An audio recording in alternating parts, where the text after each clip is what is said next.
ఓం నమో వెంకటేశాయ. చాలా సంతోషంగా ఉంది. కొత్త సంవత్సరం 2026.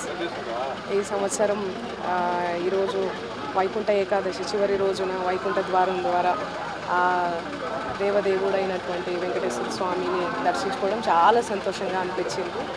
And thank you so much for all the support.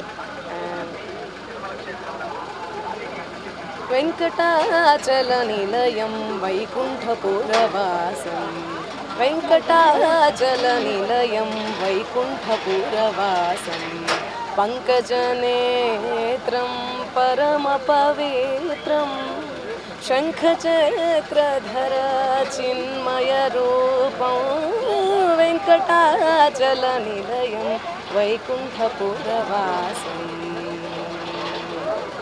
అంబుజోద్భవ వినూతం అగణిత గుణధామం, అంబుజోద్భవ వినూతం అగణిత గుణధామం, Tumburu Narada గాన విలోలం, అంబుది శయనం ఆత్మాభిరామం, వెంకటాచల నిలయం వైకుంఠపురవాసం, వైకుంఠపురవాసం.